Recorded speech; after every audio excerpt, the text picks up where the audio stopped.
comment continuer à commercer avec Téhéran pour les participants à l'accord iranien.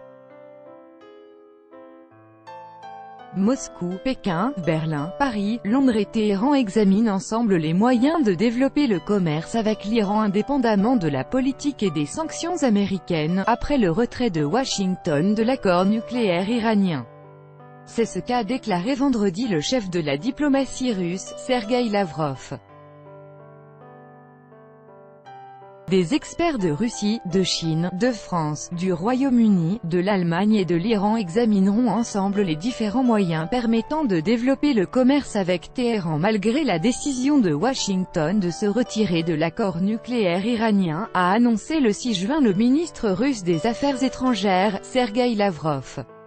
Nous avons convenu que le mécanisme d'une commission conjointe au niveau des experts permettrait d'examiner constamment les variantes qui permettraient de continuer à respecter les engagements pris dans le cadre du plan global d'action conjoint (JCPOA) et d'assurer des liens commerciaux et économiques avec l'Iran qui ne dépendraient pas de la volonté des États-Unis, a déclaré le chef de la diplomatie russe à l'issue de la réunion interministérielle sur le programme nucléaire iranien à Vienne.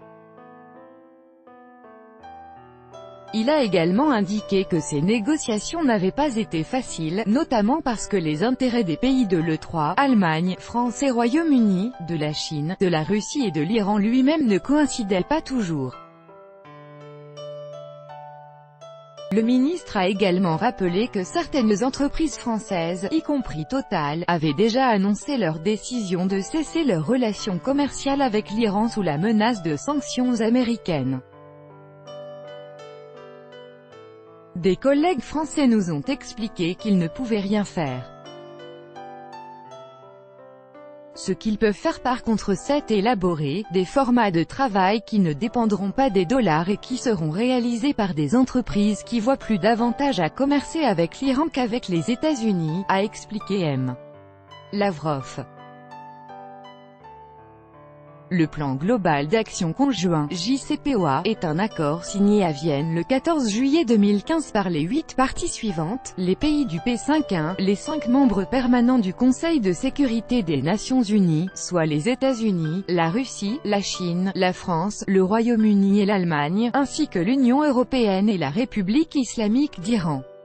Début mai, la tension est montée d'un cran autour du programme nucléaire iranien après la décision des États-Unis de se retirer de l'accord de 2015, tel qu'annoncé par le président Trump le 8 mai dernier.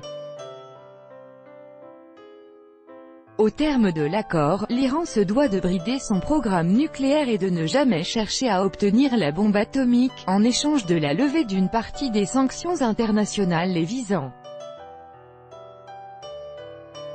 Donald Trump avait également déclaré que Washington rétablirait ses sanctions imposées à Téhéran, suspendues suite à la signature de l'accord de 2015.